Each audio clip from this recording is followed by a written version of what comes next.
Browns fans, the Deshaun Watson setback has officially been revealed, and it's got some important implications for him and your Cleveland Browns. We talk about it on an emergency episode of the Locked On Browns podcast right now.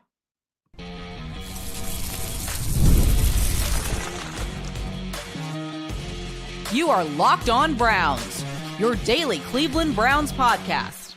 Part of the Locked On Podcast Network, your team every day.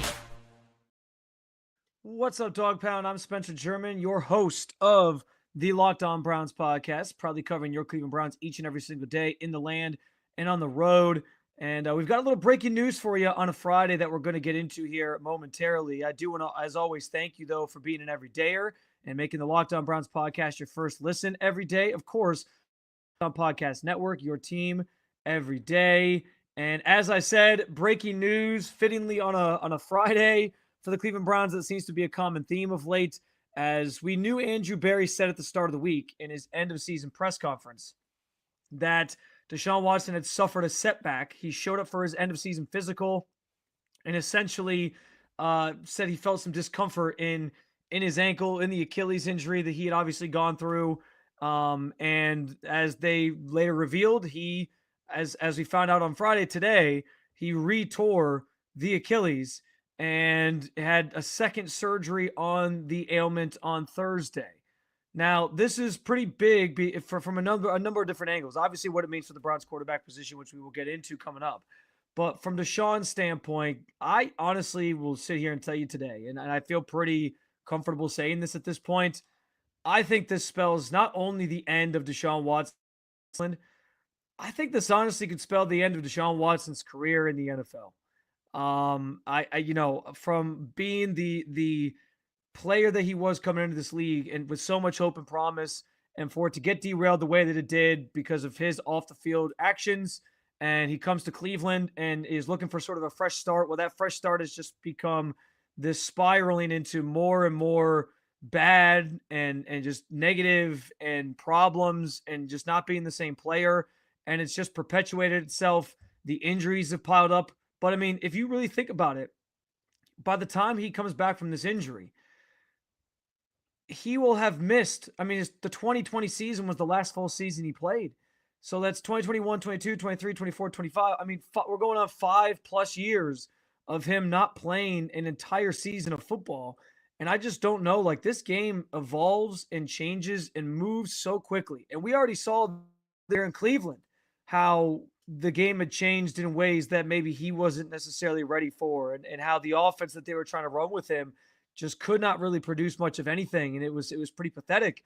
And it seems like he's kind of lost a step, and he's not seeing the field well, and he's not reading defenses well. And it's all these problems that have just kind of perpetuated themselves.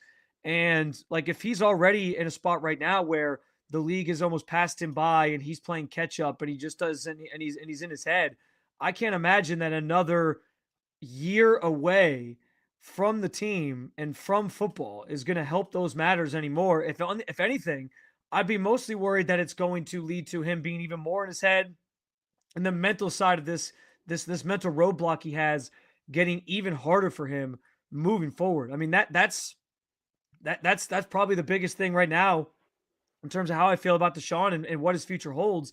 And let's not beat around the bush here. Like, generally an Achilles rupture, an Achilles tear takes about 12 months to recover from.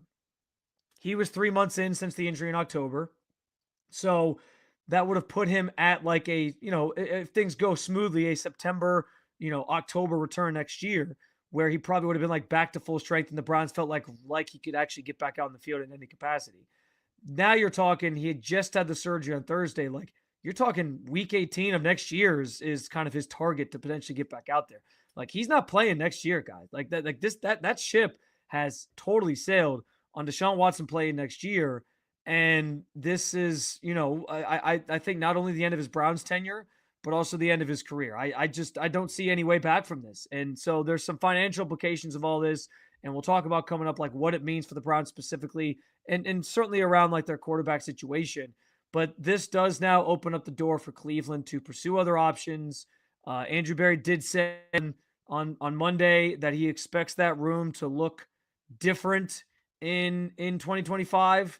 And now we know that that will include Watson, obviously not really being a part of it in any capacity. He's going to spend the entirety of next season, I would imagine, on the IR. And it'd be a miracle if he gets back out there at any point next year. So yeah, like this is a major development. It's certainly I don't even know how to, it's the punctuation, I think, of a situation and a trade that has already been called the worst trade in NFL history, and that the Browns are going to have to sort of reconcile with here moving forward as they try to move past this thing. But this feels like the finite end of it. I don't think there's any coming back from. I already said I didn't think there was coming back from the injury and what sort of transpired after the fact when you had some fans, again, not all fans, but some fans, cheering for there being a quarterback change and just the ugliness of how that all played out. And you could tell the fans were fed up, that they were over this experiment. I'm surprised that Andrew Berry said on Monday that I mean, I guess I'm not surprised because he's not going to say, Deshaun hates it here in Cleveland, but he basically alluded to Deshaun never indicating he didn't want to try to come back and fight for Cleveland and play his best and try to still make it back and prove that he can be that quarterback. And from his standpoint, I get why that maybe is the case. Like, everything in Cleveland has gone just disastrous for you. So yeah, I can understand why there's a motivating factor there to get back to the player that you used to be. But that idea, that entire concept of the player that he used to be, I was wondering if that ship sailed going into this year. I think after how we saw the offense looked early in the season, that was supposed to be an offense catered to him with an offensive coordinator that knew how to get the most out of him, and it didn't really come to fruition with Ken Dorsey. I think that ship sailed, but now you're also throwing in the fact that it's a player who is coming off back-to-back seasons with season-ending injuries, 2 times tearing his Achilles in a 3-month span. Like, the explosiveness that was part of Deshaun Watson's game, similar to the mental side of it, and his inability, it seems like, to have lost, or the fact that he's maybe lost a step from the mental side of things, and his ability to see the field and read defenses and all that, which was on full display this year. Now you throw in the fact that he's lost one of the key components of his game in his explosiveness and his athleticism as a player because of this Achilles injury. And yeah, he's 29. He's not Kirk Cousins coming back from this. He's not Aaron Rodgers coming back from this, but it still is, a daunting task for anybody, especially a player who really thrives on being able to improvise and use their athleticism, to be coming back from this as you at 29 years old will go into your age 30 season. So this is an unceremonious, I think, end to the Deshaun Watson experiment, the Deshaun Watson situation, the trade that they made. And it is the sort of final punctuation of saying, yeah, this was a disaster and this did not go the way anybody planned. Andrew Berry actually admitted that on Monday, that to this point, the trade didn't go the way that they had hoped. And this certainly feels like it's never going to go that direction, because he's never going to play for this team again. From my estimation, it feels like the setup will be he spends next year on the IR, and then in 2026 they find a way to sort of get out from underneath this contract, probably cut ties with him. Maybe he has to stick around an extra year based on what the restructure looks like, but we don't know all those details and the nitty grittiness of what that all looks like. So we'll see. But yeah, I think today with this news of what this setback was and him re-tearing the Achilles basically signifies the end of with an organization that has had plenty of missteps along the way and plenty of moments that you can look back on and be like, man, did they get this wrong, and just botched trades and draft picks and the whole 9 yards, coaching hires and everything. There's been embarrassing moments. This might be the most embarrassing one. And it comes to an end, again, unceremoniously, with the news that Deshaun Watson retore his Achilles. And I just don't envision any way where he's back on the field for the Browns and maybe ever in the NFL again. Just seems like that it's a snowballing thing with all the issues that continue to pile up with Watson in terms of his ability to play this sport. I do want to talk about what this means for the Browns quarterback position and quarterback room moving forward, echoing what Andrew Berry sort of talked about on Monday. We will get into that coming up next on the Locked On Browns podcast.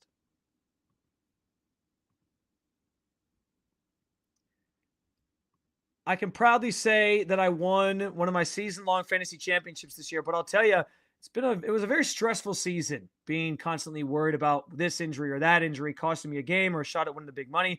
And so I try to take the stress out of winning money during the football season because of those season-long fantasy leagues I'm in with Prize Picks. Prize Picks is simple. You either pick more or less on a player's stats, like total passing yards or rushing touchdowns, and for a shot to win up to 1,000 times your money. You can make your picks in less than 60 seconds. And whether you're looking for a flex play or a boot or just to boost your payout and you want to cash out quickly, Prize Picks has got you covered. And with over 10 million members and billions in winnings, it's clear that people are loving this platform that is Prize Picks. Here's a special offer. Locked On NFL listeners, download the app today. Use code Locked On NFL to get $50 instantly after you play your first $5 lineup. That's Prize Picks. Run your game. This message is from our sponsor, Intuit TurboTax.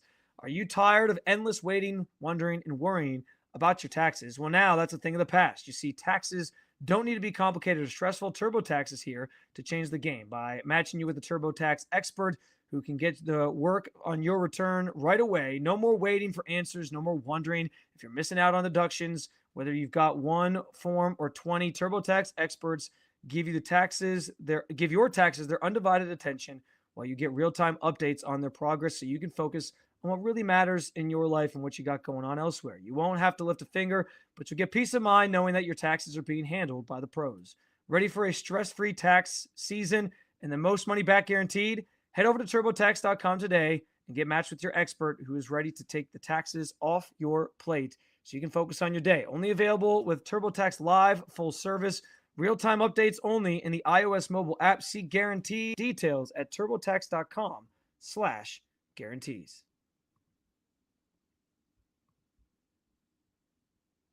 All right, so as I said, this update on Deshaun Watson, the re-tearing of the Achilles, feels like an unceremonious end to his time in Cleveland, possibly his NFL career. But the big spin on this now is like, okay, where do the Browns go from here at quarterback? They clearly took the big swing, took the risk on Deshaun. It hasn't worked out. It's blown up in their face. And they need to pivot pretty quickly here because you got people like Myles Garrett putting pressure on the organization to go out and win right now. We have talked at length already about some of the quarterback options that this team is going to have, whether it's a veteran. The last episode of the podcast I just dropped literally this morning before this news came out was all about Shedeur Sanders or Cam Ward and why I think one of them is a better fit for the Browns. I'm going to make you go listen. That's right. I'm going to make you go listen to find out which one I think is the better fit. But, these rookie quarterbacks could be in play when you have the number 2 overall pick. The biggest point that everybody needs to understand, though, is like even Andrew Berry was pretty clear about the fact that this room is going to look different next year. He said that flat out in his end of season press conference on Monday. And he even alluded to, like, I don't know that this update, now that we know what it is, totally changes where the Browns' heads were at anyway. And Barry sort of said, like, in that answer of saying this room's going to look different, he basically admitted as much, saying, I don't think this changes our plans drastically. So it feels like they were already thinking this direction anyway, and they understood that, the Deshaun Watson situation probably wasn't really viable anymore. And they needed to start thinking about other quarterback options, whether that's a rookie, whether that's a veteran, whatever it might be. So yeah, like throw your names out there. Kirk Cousins, I think, could be in play. I think he very much will be in play. I just talked about that in the most recent NFL. Their GM, he had some comments about like, we're comfortable with him being a backup for us. I just don't think that's going to happen. I think in the end, he'll get released and he'll be able to go play somewhere in the vet minimum. Maybe that's here in Cleveland, reuniting with Kevin Stefanski. And so I think they'll pursue him. I think Sam Darnold, whatever happens with him in the playoffs, and the Vikings will have some questions to answer. Are they going to invest in Darnold? Are they going to turn things over to J.J. McCarthy? Maybe he becomes an option for you that's in play. Maybe there's a project that you want a reclamation project out there, a Daniel Jones, a Zach Wilson that the Browns are going to take a chance on. I don't think any idea at this point for the Browns when it comes to the quarterback room is a bad idea, because I think like you're in a tight spot where you just have to figure out somebody to sort of hold down the fort for you, unless you are sold on one of these rookies and you feel like, okay, we're going to draft this guy. He's going to start immediately. And like Jaden Daniels, and the Commanders, we're just going to his process get him out there immediately and see if he can be our franchise quarterback. So unless they feel that way about one of these quarterbacks in Shador Sanders or Cam Ward, or maybe somebody else that could be coming out in the draft, but those are obviously the two most prominent, then I think, yeah, like no idea is a bad idea at this point. And I do think they ultimately enter the offseason program with a very different looking quarterback room. DTR will probably still be part of it. I don't think Jameis Winston's coming back, though. It feels like they're going to go get a couple veterans, probably draft a rookie somewhere, whether it's one of those top two guys or somebody in a later round.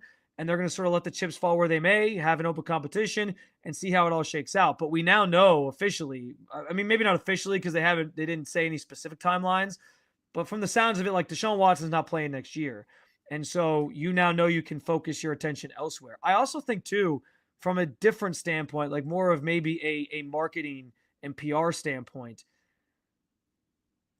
because you're able to, like, you can now, because you're pivoting the quarterback room as a whole, it also gives the Browns an opportunity to pivot just away from this situation in its entirety. And what I mean by that is, like, listen, if you draft a rookie, you can sell that to the fan base and they'll eat it up. Like, the idea of a franchise quarterback that you draft and develop is something that fuels this time of year every single offseason. The Titans fans are feeling that way about having the first pick. Like, maybe this is the year we land our quarterback, our next Steve McNair, if you will. Browns fans feel the same way. Like, any team that doesn't have that guy, they feel like these off seasons give them so many. The NFL is a machine, largely because, yeah, the regular season matters, but the off season is its show in of itself, because there's always this idea and this hope of landing that franchise quarterback that's going to turn your franchise around. Like, so many fan bases are just fueled by that thought process alone. And so, like, if you're able to do that, get a rookie, I mean, that sells itself. That's marketing gold for any PR staff, any franchise. And like, it's gonna, but it allows the Browns to sort of close this chapter, I think. And maybe that's the silver lining in all this. I don't think this situation panned out the way anybody wanted or hoped or expected in the organization. Certainly didn't pan out the way Deshaun Watson thought it was going to. And I understand there were some people that probably had a negative reaction to the injury, and that didn't play out very well and sort of was a bad look. But at the same time, like, I think for fans, it's a relief. And so, like, this is a chance to pivot to a new look quarterback room, pivot to, no more Deshaun Watson on marketing materials. You can essentially try your best to start wiping this from the memories, this trade, how it all transpired.